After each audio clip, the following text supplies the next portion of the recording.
বন্ধুরা, আজকে আমি এঁচোড়ের তরকারি করব। তো এঁচোড়ের তরকারিটা আপনাদের সাথে শেয়ার করছি কিভাবে রান্না করব। আপনারা দেখবেন খুব সুন্দর হবে এইভাবে রান্না করলে। তো প্রথম থেকে শেষ পর্যন্ত দেখুন। আমি আলু এঁচোড়টাকে ভাপিয়ে নিয়েছি। এবার রান্না শুরু করব। কড়া বসিয়ে দিয়েছি, তেল দিয়ে দিয়েছি, তেল গরম হয়ে গেছে। এতে 1.5 চামচ মতো চিনি দিয়েছি একটু রং হয়ে যাওয়ার জন্য। চিনিটা রং হয়ে এসেছে, যেই এইটা ফুটে গিয়ে একটু ফেনা ফেনা মতো হবে তখনই এতে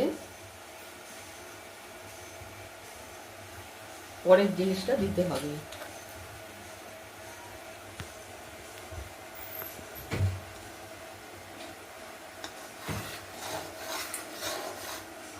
হয়ে গেছে। এর বেশি হলে এটা তেতো হয়ে যাবে। এবার ওতে আলুগুলো দিয়ে ফোড়নটা দিয়ে দিচ্ছি। তেজপাতা, শুকনো লঙ্কা,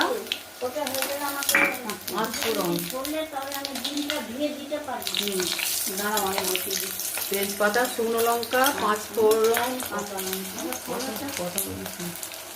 উঠে যাচ্ছে, তোর দিকেই মুখ করা আছে। কাঁচা লঙ্কা ফোড়ন দিয়ে দিলাম। ফোড়নটা হয়ে গেছে। এবার মশলা দিয়ে দিচ্ছি। পেঁয়াজ কুচিটা দিয়ে একটু নেড়ে নেব।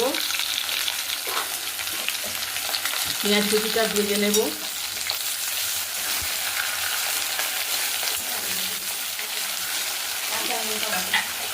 একটু বাটা বাটা হয়ে গেলে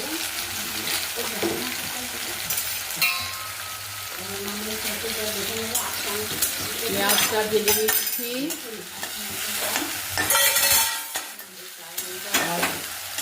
এত আওয়াজ করো না। পেঁয়াজটা চিনি দিয়ে দিলে এটা নরম হয়ে যায় তাড়াতাড়ি করে। পেঁয়াজটা হলেও চলে।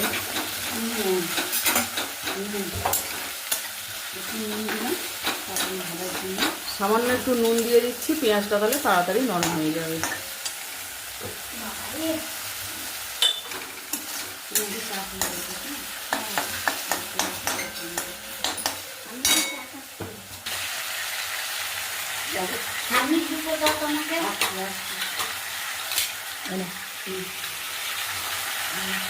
আর কিছু চাই? আর কি চাই? হ্যাঁ, সাদাটা।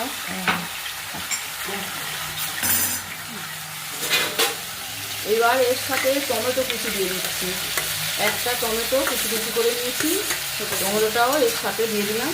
মাঝারি টমেটো,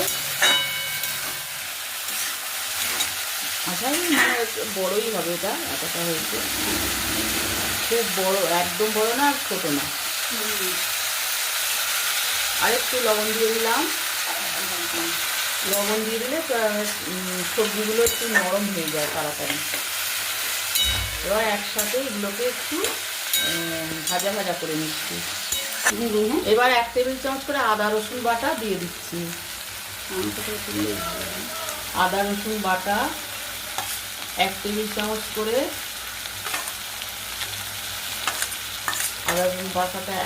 আদা রসুন বাটা একসাথে দিয়ে দিলাম।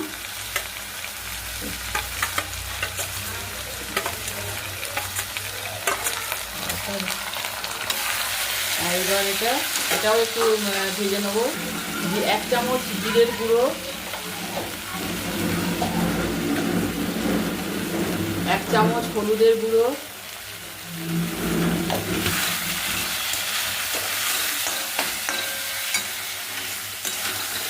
ভালো করে মশলাটা একটু কষে নেবো। এবারে 1 মিনিট এর সাথে বন্ধুরা আমি 1 চামচ ধনে গুঁড়ো আর 1 চামচ লঙ্কার গুঁড়োটা দিয়ে দিয়েছি। ওটা আপনাদের দেখানো হয়নি। আর এইবারে আমি মিট মশলা দিচ্ছি। 4 চামচের 1 চামচ হবে পুরো মিট মশলাটা দিয়ে এবার মশলার সাথে মিশিয়ে নিচ্ছি। এবার মশলা কষা হয়ে গেছে। এবার ওই এঁচোড়টা দিয়ে দিচ্ছি। এঁচোড়টা ভাপিয়ে নিচ্ছি। ওটা মানে এঁচোড়টা খুব কচি আছে। এঁচোড়টা দিয়ে দিলাম। আপনারা এঁচোড়টাকে আলাদা করে একটু ভেজে নিতে পারেন, সেটাও খুব সুন্দর হয়। তো আমি এখানে ভাজিনি, কচি এঁচোড় এমনি মশলার সাথে দিয়ে দিচ্ছি।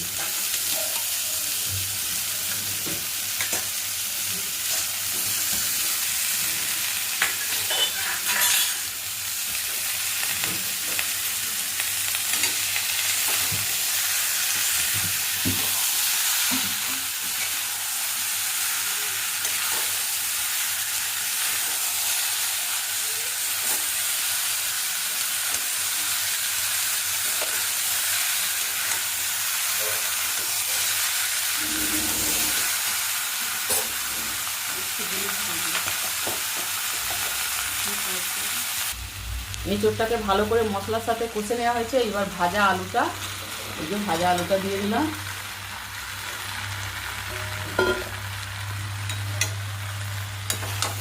নুন দিয়ে ভাজা ছিল আলুগুলো, আলুটা দিয়ে এবার একসাথে সবটা ভালো করে মিশিয়ে নেব, তারপরে জল দেব। আলু দিয়ে তারপরে আবারও কষে নিয়েছি। এইবারেতে উষ্ণ গরম জল দিয়ে দিচ্ছি। এক সাইডে আরও আরও আরও আরেকটু দেবো, আরেকটু দেবো। এসবটা একটু ঝোলঝোল হবে বন্ধুরা, আপনাদের প্রয়োজন মতো আপনারা জলটা দেবেন। ঝোলঝোল রাখলে সেই মতো জল দেবেন, একটু মাখা মাখা করলে কম জল দেবেন। এইবার এটা ঢাকা দিয়ে সেদ্ধ করতে দিয়ে দেবো, আবার পরে দেখাচ্ছি।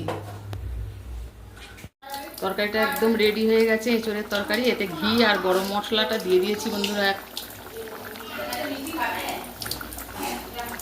হাফ চামচেরও কম গরম মশলা আর 1 চামচ ঘি এর মধ্যে দিয়ে দিয়েছি। তৈরি হয়ে গেছে এঁচোড়ের তরকারি। কেমন লাগলো অবশ্যই জানাবেন।